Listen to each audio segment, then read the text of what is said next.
Hello student, स्वागत है आपका हमारे यूट्यूब चैनल अभी रॉय पीसीएम क्लासेस में। स्टूडेंट आज फिर नई वीडियो के साथ आज जो हम पढ़ने वाले हैं क्लास 12th की फिजिक्स। और क्लास 12th की फिजिक्स विषय के अंतर्गत हम लेके चल रहे हैं आज के मोस्ट इंपोर्टेंट टॉपिक।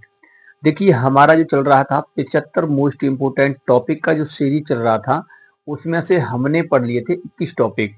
यानी कि जो महत्वपूर्ण परिभाषाएं थी उसमें से हमने 21 परिभाषाएं पढ़ ली हैं। आज जो हम पढ़ने वाले हैं उससे आगे की परिभाषाएं पढ़ने वाले हैं, जो कि वो भी सबसे ज्यादा इंपोर्टेंट है। हम 75 टॉपिक ही पढ़ेंगे और 75 टॉपिक में ही हम अच्छे अंक लेके आएंगे, ठीक है नहीं, बोर्ड के अंदर। क्योंकि पेपर जो बनेगा इन्हीं टॉपिक से बनेगा।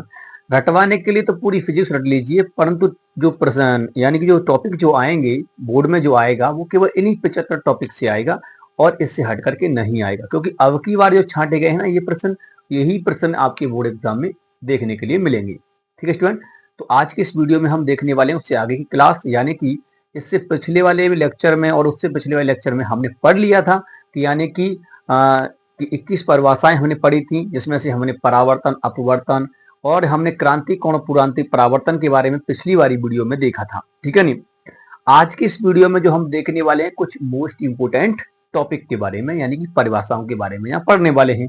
बस आपको करना क्या है, कॉपी पेंसिल लेकर के बैठना है ताकि आप नोट करते चलो जो मैं आपको बताऊं। ठीक है नहीं, आप जब तक नोट नहीं करोगे और जब तक आप इसको तैयार नहीं करोगे तब तक आप उम्मीद छोड़ देना कि आपका अच्छा अंक बोर्ड में आएगा। यानी कि बोर्ड में जो पेपर में जो आएगा उसको क्या तुम सॉल्व कर सकते हो?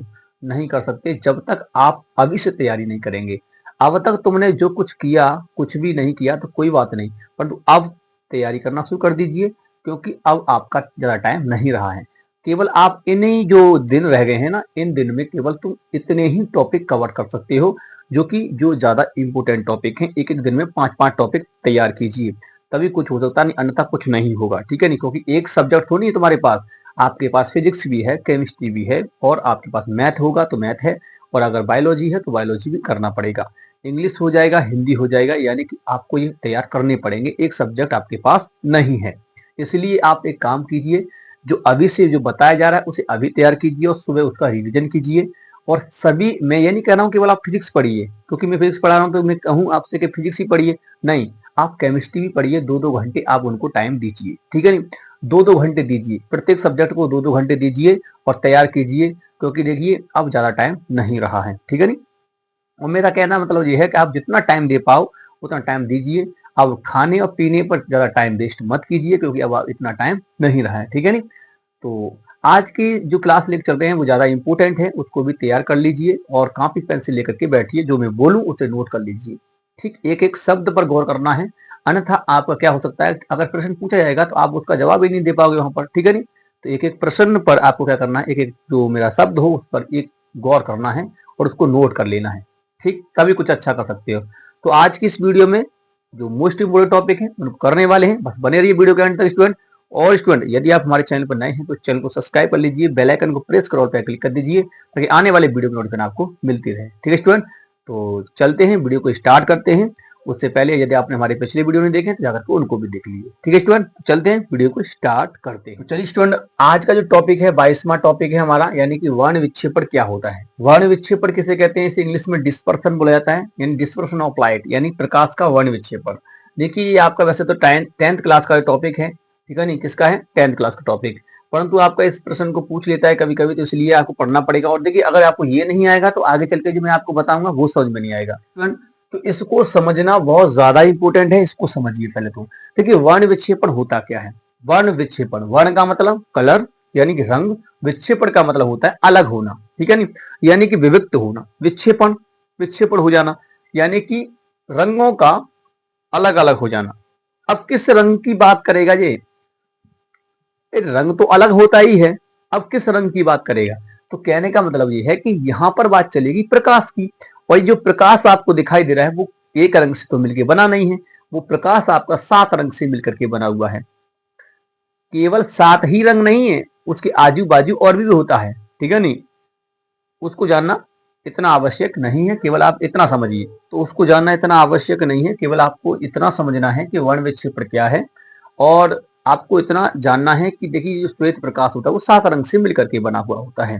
ठीक है नहीं, अब ये 7 रंग क्या होते हैं उनको हम यहाँ पर देखेंगे तो सबसे पहले समझना होगा आपको वर्ण विक्षेपण के बारे में, है ना। क्योंकि देखिए जो एक श्वेत प्रकाश होता है वो श्वेत प्रकाश जब किसी प्रिज्म पर पड़ता है, अब बात आती है प्रिज्म क्या बला है, इस प्रिज्म को होता क्या है ये प्रिज्म। आप देखिए आपको स्क्रीन पर दिखाई दे रहा होगा, आपका एक कांच का गुटका सा दिखाई दे रहा होगा, ये 3 कोण का होगा। कैसा होगा? 3 कोण का होगा। कितने का होगा? 3 कोण का दिखाई दे रहा होगा आपको। ये कांच का गुटका सा आपको दिखाई देता है, यानी कि आप देख सकते हैं कि यानी कि कोई एक कोना काट करके निकाल दिया जाए, ठीक है ना, एक कोना काट करके निकाल दिया जाए, एक कोने की तरह होता है। तो यानी कि वो उसमें 3 आयताकार फलक होते हैं। कितने होते हैं? 3 आयताकार फलक होते हैं और 2 त्रिभुजाकार फलक होते हैं। तो ऐसी आकृति जो होती है वो प्रिज्म कहलाती है। परंतु ऐसा तो नहीं कि लकड़ी का है, पत्थर का है तो वही प्रिज्म होगा, नहीं, जिसमें से प्रकाश आर पार हो सके, ठीक है नहीं। तो यानी कि जिसमें से प्रकाश निकल सके, गुजर सके, जिसका अपवर्तन हो सके प्रकाश का, ठीक है नहीं, तो उसको कहते हैं प्रिज्म। तो यानी पारदर्शी जो भी माध्यम होगा और 3 ओर से फलक, 3 फलक से आपका घेरा है आयताकार और आपका 2 फलक से घेरा है आपका त्रिभुजाकार से, तो ऐसी आकृति को प्रिज्म कहते हैं। क्लियर? तो अब यहाँ हम प्रिज्म लेते हैं। सबसे पहले क्या लेते हैं भाई? प्रिज्म लेते हैं। तो समझिए प्रिज्म आपका इस प्रकार से, ये प्रिज्म है, ये क्या है? ये है प्रिज्म, ठीक, ये है प्रिज्म, ऐसा दिखाई देगा आपको। जब आपको ये प्रिज्म को ऐसे रखा दिया जाएगा ना तो त्रिभुजाकार ही दिखाई देगा, ठीक है नहीं। तो इस वाले को मैं ए मान लेता हूं, क्योंकि ये भैया प्रिज्म कौन होता है, इसे ए से दिखाया जाता है। इसको बी मान लीजिए और इसको सी मान लीजिए, ठीक है। अब होता क्या है कि जब मैं इस पर एक प्रकाश रे डालता हूं, यानी कि किरण डालता हूं, यानी कि सॉरी, यहाँ हम श्वेत प्रकाश को डालेंगे, एक किरण की हम बात नहीं कर रहे हैं, यहाँ पर हम श्वेत प्रकाश को डालते हैं। डाल दिया मैंने यहाँ पर, देखिए। तो इस प्रकार जब मैं श्वेत प्रकाश को डालूंगा तो होता क्या है, अब आपको इतना तो जानते हैं कि जब एक प्रकाश किरण जो होती है कि जब एक विरल माध्यम से सघन में जाए, कांच कैसा है? सघन माध्यम है भाई, क्योंकि कांच है ना, ये कांच, प्रिज्म कांच ही तो है, तो ये सघन माध्यम है और ये विरल माध्यम है, हवा में से जा रही है प्रकाश किरणें, तो इस कांच पर जाकर टकराएंगी तो अपवर्तन होगा। जब प्रकाश एक माध्यम से दूसरे माध्यम प्रवेश करता है तो उसे अपवर्तन कहते हैं, उस घटना को क्या कहते हैं? अपवर्तन कहते हैं। तो अपवर्तन होता है। अब ये प्रकाश किरण जब यहाँ से जाएगी, जब ये प्रकाश किरण यहाँ से जाएगी, ये श्वेत प्रकाश किरण, तो क्या होगा यहाँ पर? क्या होगा? इसका अपवर्तन हो जाएगा। क्या हो जाएगा? अपवर्तन। अपवर्तन वैसे जाना चाहिए, इसको ऐसे जाना चाहिए, देखिए ऐसे जाना चाहिए, प्रकाश किरण जानी चाहिए ऐसे, पर वो ऐसे नहीं जाएगी। अब होगा क्या इसमें? अपवर्तन होगा। अपवर्तन का मतलब कैसे होगा? आप यहाँ पर देखिए, इस पृष्ठ के लंबवत एक अभिलंब खींच दीजिए, समझाने के लिए मैं यहाँ पर खींच रहा हूं, ऐसे करके एक अविलंब हमने यहाँ पर खींच दिया। अब होता क्या है, जब प्रकाश किरण विरल से सघन में जाती है तो अविलंब की ओर झुकती है। अब प्रकाश किरण जानी चाहिए ऐसी, परंतु ऐसी नहीं जाएगी, थोड़ा सा झुक जाएगी। तो अब यहां से प्रकाश किरण कैसे हो जाएगी? ऐसे हो जाएगी। जाना चाहिए सीधा, परंतु सीधा नहीं गई, ऐसे करके हो गई प्रकाश किरण, ठीक है ना। तो ये क्या है? ये तो अविलंब होता है जिसकी ओर झुक रही है प्रकाश किरण, ठीक है नहीं, जितने कोण से जाती है, वो चीज अभी हम यहाँ पर नहीं देख रहे हैं, ठीक है नहीं। जब हम प्रिज्म से अपवर्तन पढ़ेंगे ना तब आपको समझ में आ जाएगा कि यहाँ आई होता है, यहाँ आर होता है, वो सब समझ में आ जाएगा जब मैं आपको प्रिज्म से अपवर्तन समझाऊंगा और उससे अपवर्तनांक का सूत्र निकालूंगा, ठीक। तो वहां समझ लेंगे। केवल यहाँ पर समझिए, प्रकाश कर गई, प्रकाश कर सीधी जानी चाहिए थी, परंतु सीधी ना जाकर के क्या हो गई? थोड़ी सी बैंड हो गई, थोड़ी सी मुड़ गई। कहाँ मुड़ गई? अविलंब की ओर। अब देखिए होता क्या है, अब ये प्रकाश कर यहीं तो रुकेगी नहीं, अब जब यहां से मुड़ गई है तो अब ये कांच से कहां जा रही है? हवा के अंदर जाएगी। तो आपको पता है कि यहाँ पे भी इसका क्या होता है? अविलंब होता है, इसकी लंबवत। प्रकाश कर को जाना चाहिए था सीधा ऐसे, पर तो सीधा ना जा करके ये प्रकाश आप कैसे जा रहा है? यहां से इस प्रकार से जा रहा है, ऐसे ऐसे जाएगा। समझिए, समझ में आ रहा होगा आपको, इस प्रकार से जाएगा, ठीक है। तो ऐसे ही इसमें घटना होगी। अब जो आप देखिए श्वेत प्रकाश है, एक किरण तो है नहीं, तो आपकी ऐसे चली जाएगी। इसमें जो श्वेत प्रकाश है, अब श्वेत प्रकाश काफी रंगों में बट जाएगा। तो आप करना क्या है, अब इसको मैं यहाँ से हटा देता हूँ। सारी की सारी जो रंग की तरंग हैं वो इसी प्रकार से निकलेंगी यहाँ से और इसी प्रकार से झुकती जाएंगी। अब यहाँ से इसको हटा दीजिए, क्योंकि इसका अब काम नहीं है, केवल समझाना था, इसलिए मैंने यहाँ पर आपको लिया है। क्लियर? अब होता क्या है कि इसी प्रकार से आपकी किरण क्या होंगी? झुकेगी और इस 7 रंगों में बट जाएंगी। पहले मैं इसे बना लेता हूं।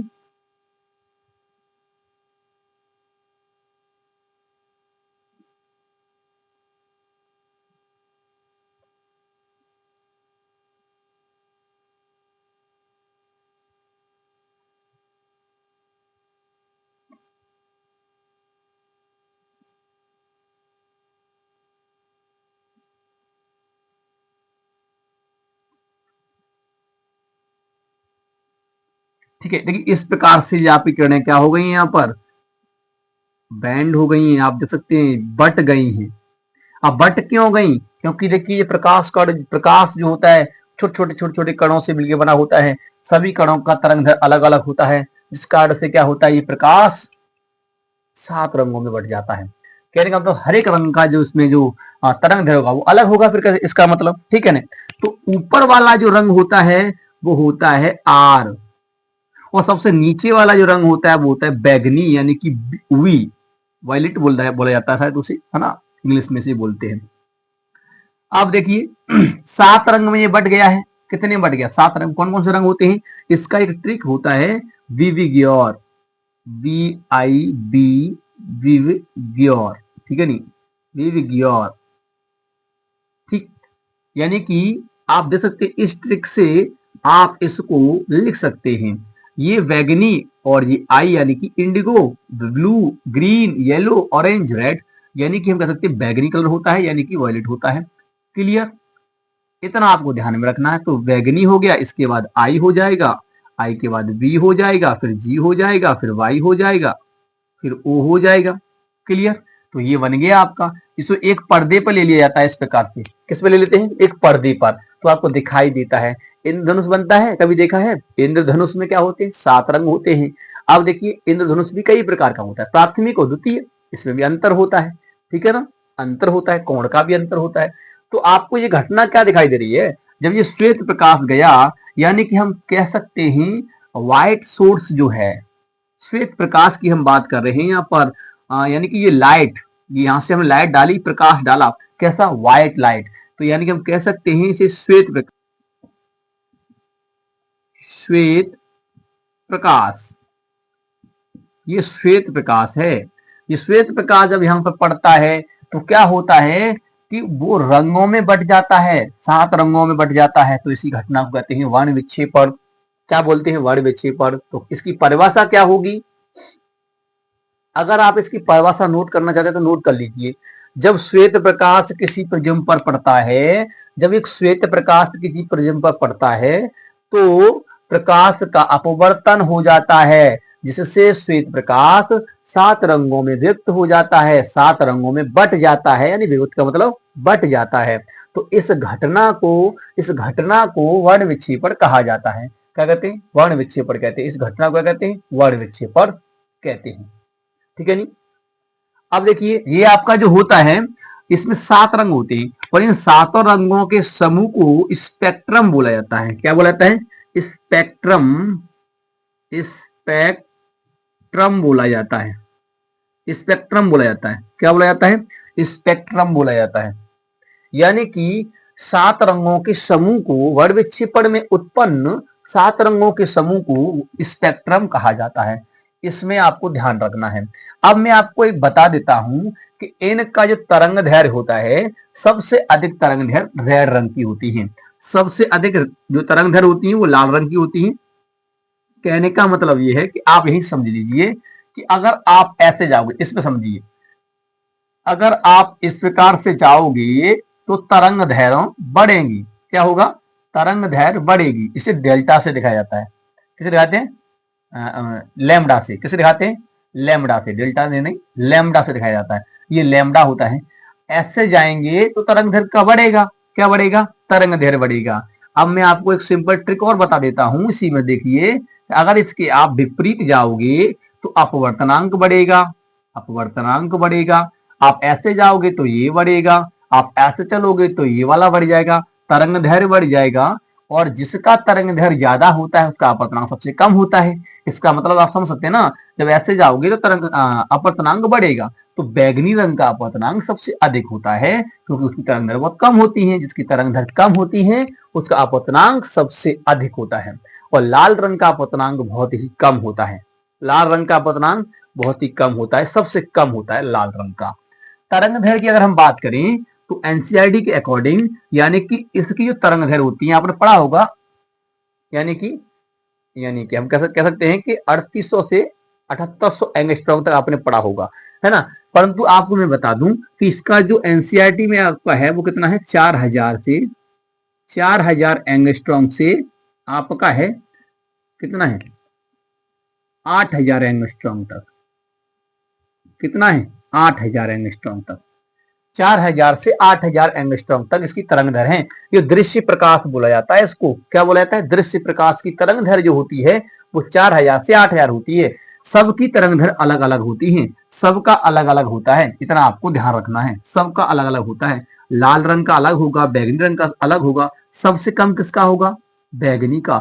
सबसे अधिक किसका होगा? लाल रंग का। इसका मतलब यह है कि 8000 तो ऊपर वाले का हो गया और सबसे कम हो गया 4000, यानी कि इसका हो गया। तो आपको ध्यान रखना है, सबसे कम बैंगनी का और लाल रंग का सबसे अधिक होता है तरंग दैर्घ्य। तरंग दैर्घ्य का मतलब है जो ज्यादा दूरी तय कर सके, है ना। तो जो ज्यादा दूरी तय करता है उसकी हम बात कर रहे हैं। तो देखिए तरंग दैर्घ्य जो है लाल रंग की सबसे अधिक होती है, तभी तो लाल रंग दूर तक दिखाई देता है। जो लाल रंग होता है वो दूर तक दिखाई देता है, खतरे का निशान होता है। किसका निशान होता है? खतरे का निशान होता है। ठीक है नहीं, हर चीज खतरे का निशान नहीं होती है, समझ रहे हो ना। यानी हर चीज खतरे का निशान नहीं होती, यानी जो लाल रंग है कि वही खतरा तो नहीं। ठीक है नहीं, लाल रंग खतरा नहीं होता। ऐसे तो कोई भी लाल टोपी पहन के निकल जाए खतरा है उसके लिए, तो है कि नहीं। तो यानी कि खतरे का जो निशान होता है दूर से दिखाई देगा। और लाल टोपी वाला, सफेद टोपियों में लाल टोपी दिखाई दे जाएगी, आराम से दिखाई देगी, दूर से भी देख लेगा, है कि नहीं। तो लाल रंग दूर से दिखाई देता है। ठीक है नहीं। हाँ, तो लाल रंग क्या होता है? दूर से दिखाई देता है। इसलिए आपने देखा होगा कि यानी कि जो रेड लाइट दिखाई जाती है, यानी कि आपके चौराहे पर होती है लगी हुई बत्ती जलती है, दूर से दिखाई देती है, हाँ कि रेड लाइट हो गई है, यानी कि अब हमें आगे नहीं जाना है, गाड़ी को रोकना है। तो ऐसे ट्रेन भी होता है, वो रुक जाता है जब रेड लाइट होती है। ग्रीन होता है तभी तो जाएगा। ठीक है नहीं। तो इस प्रकार से तो ये होता है इसका तरंग दैर्घ्य। वर्ण विक्षेपण की आपने परिभाषा लिख ली, क्या होती है? क्लियर। तो उम्मीद करते हैं समझ में आ गया होगा कि वर्ण विक्षेपण होता क्या है। अब मैं आपको एक बात और बता देता हूं कि सबसे अधिक विचलन किस रंग का होता है। विचलन का मतलब समझते हो? विचलन का मतलब ये होता है कि विचलन कोण, यानी कि वो कितना डिस्टर्ब हुई है अपने पथ से। ऐसे जा रही थी वो, नीचे झुक गई, ऐसे जा रही थी प्रकाश किरण, परंतु हो क्या गया? वो झुक गई नीचे। क्यों झुक गई भाई? ठीक है नहीं, यानी कि इसकी तरंग दैर्घ्य अलग थी। और दूसरी बात अपवर्तनांक हुआ, यहाँ पर इसका अपवर्तन हुआ, सॉरी अपवर्तन हुआ। क्या हुआ? अपवर्तन। ठीक है नहीं। तो इसलिए क्या हुआ कि यहां विचलन हुआ। सबसे अधिक विचलन जो होता है वो बैगनी का होता है। विचलन कोण को हम डेल वी से दिखाते हैं। सबसे कम विचलन होता है रेड रंग का होता है, इसे डेल आर से दिखाएंगे। समझ में आ रहा है कि नहीं? हर एक के लिए अलग होता है। अब मैं यहाँ पे सबके लाइन खींच दूं क्या? इससे क्या हो जाएगा? डायग्राम और खराब हो जाएगा। तो इतना समझिए, केवल सबसे अधिक होता है बैगनी का और सबसे कम होता है रेड का। तो इनका विचलन कोण जो होता है अलग अलग होता है सबका। सबसे आप इतना तो समझ में आ रहा है कि नहीं? तो कह सकते हैं कि विचलन कोण बढ़ता है। कब बढ़ता है? तो आप यहीं पर बना लीजिए संकेत इसका कि विचलन कोण जब ऐसे चलेंगे ना तो बढ़ेगा, ऐसे चलेंगे तो विचलन कोण क्या होता है? बढ़ता है भाई। क्या होता है? बढ़ता है। तो रेड रंग का तो भैया कम होता है, लाल रंग और बैगनी रंग का अधिक होता है। तो इस प्रकार से आप निशान बना करके इसे याद कर सकते हैं। इसी से आपको याद हो जाएगा। विगोर लिख लीजिए और फिर उसके बाद आप ऐसे तीर बना दीजिए, ऐसे तीर बना दीजिए, ऐसे तीर बना दीजिए, तीर बना दो बस, वहां से आप लिख लीजिए, इस प्रकार से हो जाएगा। तो यानी कि विचलन कोण समझ में आया। अपवर्तनांक सबसे अधिक किसका होता है? बैगनी का। सबसे कम लाल रंग का। लाल से कम ऑरेंज का। ऑरेंज से सॉरी लाल से ज्यादा ऑरेंज का। ऑरेंज से ज्यादा येलो का। वैसे बढ़ता जाएगा, समझाएगा नहीं। तो ये होता है आपका वर्ण विक्षेपण। उम्मीद करते हैं समझ में आ गया होगा कि वर्ण विक्षेपण होता क्या है। विचलन कोण में इसलिए आपको समझाया ताकि आपको आगे चल के दिक्कत ना आए, क्योंकि मैं अभी इसका प्रयोग करने वाला हूं।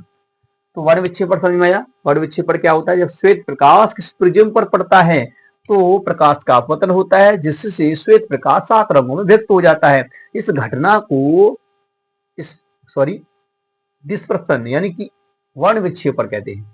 क्या बोलते हैं? वर्ण विक्षेपण कहा जाता है। उम्मीद करते हैं आपको समझ में आ गया होगा। जो परिभाषा मैंने आपको बोली है उसे नोट कर लीजिए ताकि आपको कोई दिक्कत ना हो। Clear student? चलिए अब अगला जो टॉपिक है हमारा 23वां टॉपिक है। हम पढ़ने वाले हैं यहां पर कोणीय वर्ण विक्षेपण। कोणीय वर्ण विक्षेपण क्या होता है उसके बारे में हम यहाँ पर पढ़ने वाले हैं। चलिए इसको नोट कर लीजिए, स्क्रीनशॉट ले लीजिए। जो परिभाषा मैंने आपको बोली है उसको लिख लीजिए।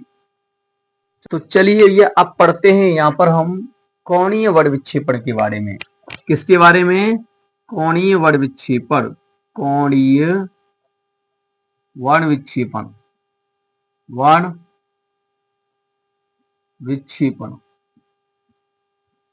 कोणीय वर्ण विक्षेपण क्या होता है, इसके बारे में पढ़ने वाले हैं। ध्यान से पढ़ना है। कोणीय वर्ण विक्षेपण क्या होता है इसे हम ध्यान से पढ़ेंगे। कोणीय वर्ण विक्षेपण को इंग्लिश में क्या बोला जाता है? Angular dispersion. एंगुलर डिस्पर्सन बोलते हैं। क्योंकि कोण का मतलब क्या है नी? एंगल यानी कोई, यानी कि कोणीय वर्ण विक्षेपण। कोणीय वर्ण विक्षेपण होता क्या है समझिए। अभी आपने पढ़ लिया है वर्ण विक्षेपण के बारे में। अभी आपने पढ़ लिया था वर्ण विक्षेपण के बारे में। तो मैंने बताया था आपको, यानी कि ऐसे करके ये प्रिज्म है आपका। क्या है? प्रिज्म है। क्या है भैया? ये प्रिज्म है। और प्रिज्म का ये कोण होता है प्रिज्म कोण। क्लियर? यहां से कोई जब श्वेत प्रकाश इस पर टकराता है तो जाना चाहिए से सीधा, सीधा ना जा करके ये क्या हो जाता है, हल्का सा बैंड हो जाता है और फिर यहां से इस प्रकार से बैंड हो जाता है। ठीक है नहीं? ऐसे ही क्या होता है, अब मैं सारी किरणों को नहीं बनाऊंगा यहाँ पर, मैं एक पहली वाली बना दी, ये रेड कलर, ये कौन सा होती है? रेड होती है। इसके बाद लास्ट में बना देता हूं इस प्रकार से। आप देख सकते हैं कि ऐसे करके। ठीक, तो आप इस प्रकार से देख सकते हैं कि ये ऐसे हो जाता है। क्लियर ना? तो ये वी होता है। तो आप यहां पर देखिए कोणीय वर्ण विक्षेपण का मतलब क्या होता समझते हो ना, कि जब हम इनको पीछे की तरफ लेके आएंगे इस प्रकार से, थोड़ा टेढ़ा जा रहा है, इस प्रकार से इनको पीछे लाइए। इस प्रकार जब इनको पीछे लेके आएंगे तो यहां जो कोण बनता है उसे ही हम बोलते हैं कोणीय वर्ण विक्षेपण।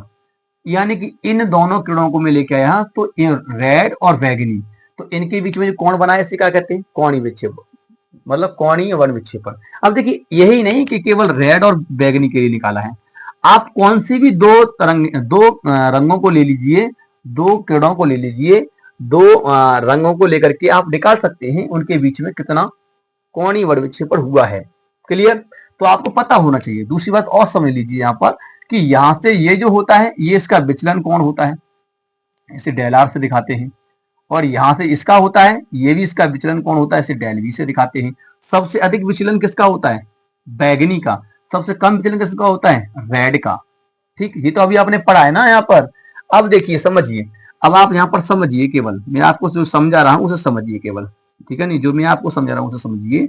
तो कोणीय वर्ण विक्षेपण क्या होता है कि वर्ण विक्षेपण की घटना में, यानी कि वर्ण विक्षेपण की घटना में, वर्ण विक्षेपण की घटना में किन्हीं दो रंगों के विचलन कोणों का अंतर, किन्हीं दो विचलन कोणों का अंतर कोणीय वर्ण विक्षेपण कहलाता है। क्या कहलाता है? कोणीय वर्ण विक्षेपण कहलाता है। ये ध्यान रखना है।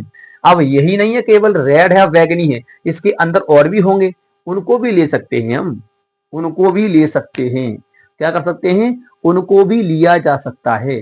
कोणीय वर्ण विक्षेपण का मतलब यही है कि यानी कि हम अगर, आप यहां से देखिए कितना विचलन हुआ है, इतना हुआ है ना, इतना हुआ है। ठीक, तो यहां पे हम बात कर सकते हैं कि नहीं दो रंगों, यानी कि वर्ण विक्षेपण की घटना में जब श्वेत प्रकाश किसी प्रिज्म पर पड़ता है तो प्रिज्म पर पड़ करके उसको क्या होता है? 7 रंगों में क्या होता है? विभक्त होता है। ठीक है नहीं? तो कि नहीं दो रंगों के विचलन कोणों का अंतर, कि नहीं दो रंगों के विचलन कोणों का अंतर कोणीय वर्ण विक्षेपण कहलाता है। यही इसकी परिभाषा होती है। तो इसकी परिभाषा आप लिख सकते हैं। क्या लिख सकते हैं इसकी परिभाषा? इसकी परिभाषा आप लिख सकते हैं कि यानी कि वर्ण विक्षेपण की घटना में, वर्ण विक्षेपण की घटना में किन्हीं दो रंगों की, किन्हीं दो रंगों की, किन्हीं दो रंगों की विचलन कोणों का अंतर कोणीय वर्ण विक्षेपण कहलाता है। वर्ण विक्षेपण की घटना में, वर्ण विक्षेपण की घटना में किन्हीं दो रंगों के विचलन कोणों का अंतर, इसे बोलते हैं विचलन कोण।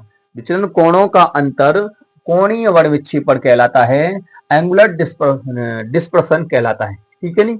ये होता है इसकी परिभाषा। अब देखिए इसका हम दिखाते हैं थीटा से। किससे दिखाते हैं? थीटा से दिखाते हैं। इसको हम किससे दिखाते हैं? इसको हम किससे दिखाते हैं? थीटा से इसको दिखाया जाता है। थीटा क्या है? थीटा एक ग्रीक भाषा का वर्ण है। ठीक है नहीं?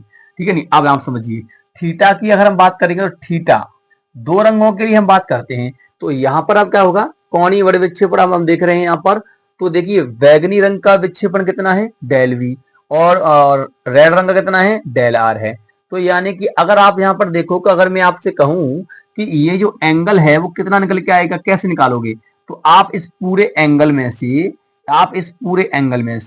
ये वाला एंगल घटा दीजिए, इस बैगनी वाले में से ये वाला एंगल घटा दीजिए। इतना जो एंगल है यहां से जब घट जाएगा तो यही तो एंगल बचेगा, यही एंगल बचेगा। तो मुझे इतना एंगल निकालना है। तो आप मान लीजिए कि ये बैगनी का जो विचलन कोण कितना है, डेल वी, तो डेल वी का अंतर हम करेंगे डेल आर से, ठीक है नहीं। तो ये है आपका कोणीय वर्ग विक्षेपण। क्या है भैया, कोणीय वर्ग विक्षेपण। अंतर से जो कोण आया वही है कोणीय वर्ग विक्षेपण, अंतर से जो कोण आया वही है कोणीय वर्ग विक्षेपण।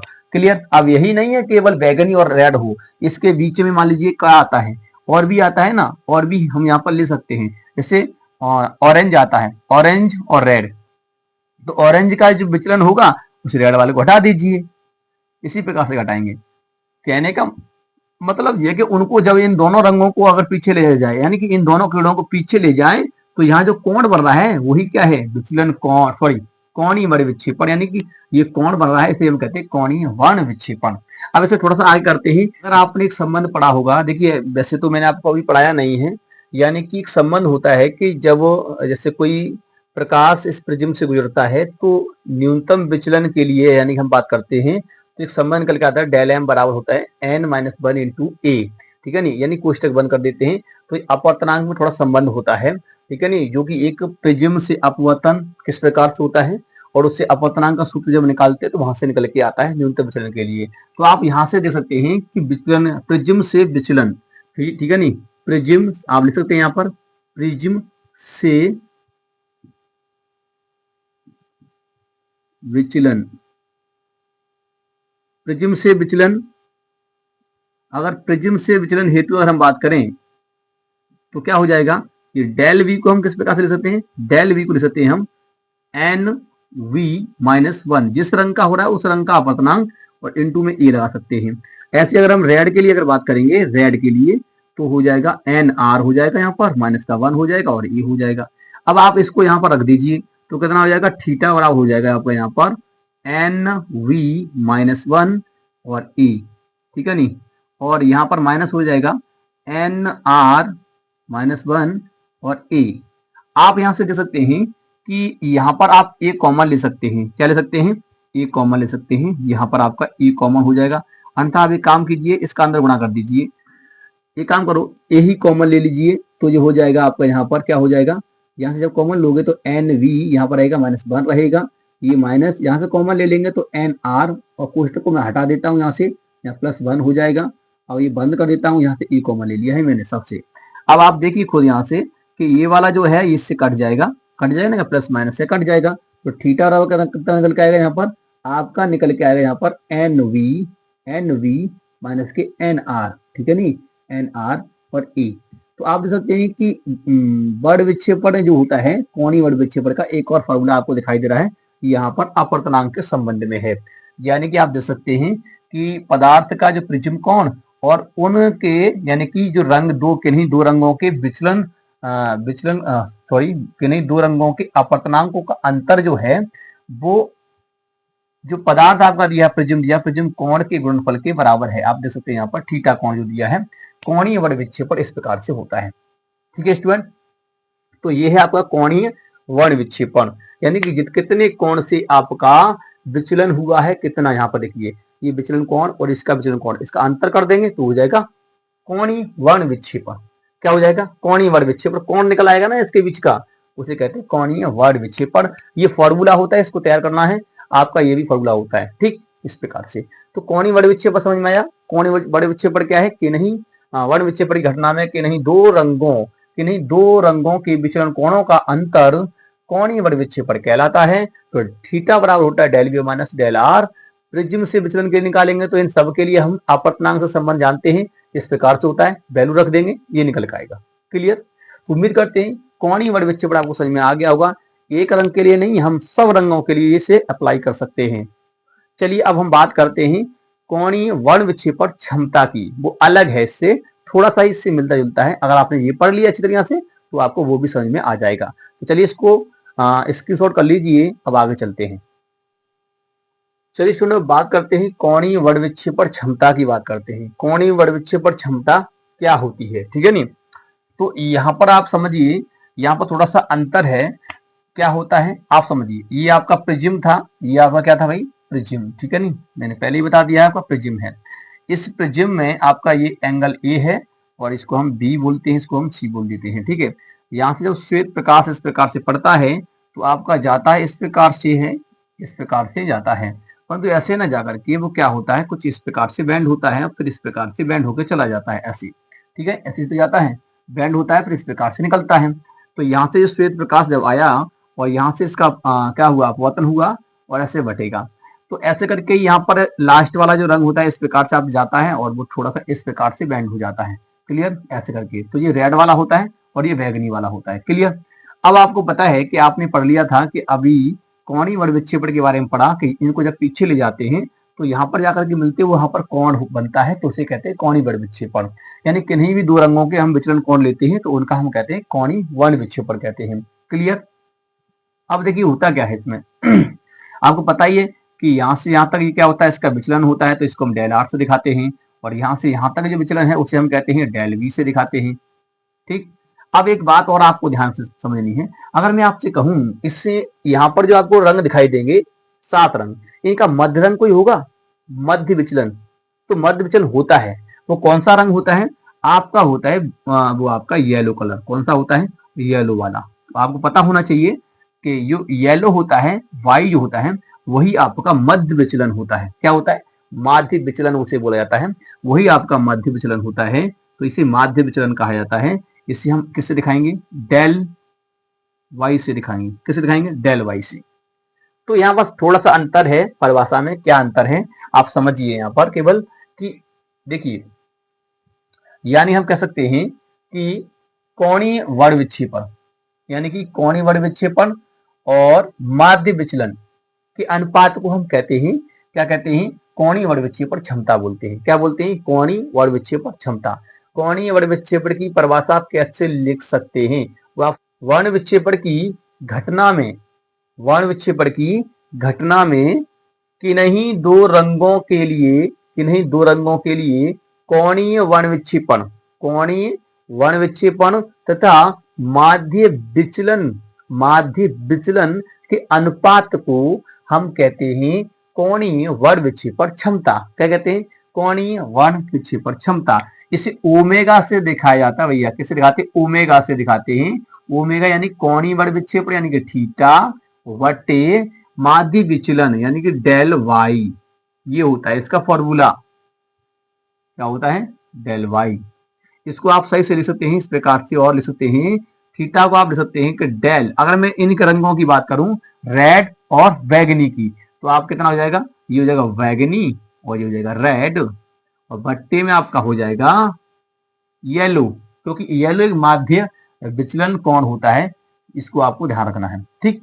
अगर आप इसको आगे रखोगे, इनके मान रखोगे तो क्या हो जाएगा, ये कुछ इस प्रकार हो जाएगा। मैं इसका मान रखता हूं, तो डेल वी की जगह पे आप रख सकते हैं क्या, एन वी माइनस 1 ए माइनस इसका हम रख सकते हैं कि एन आर माइनस 1 और आपका होता है ए, ठीक है। इसकी वैल्यू होती है, मैंने पीछे बता दिया है, आप डेल वी डेल आर किसी भी रंग के लिए मान लीजिए, खाली होता तो ये फॉर्मूला ये वाला है, क्या होता है, डेल बराबर होता है आपका एन माइनस 1 और इंटू में ए।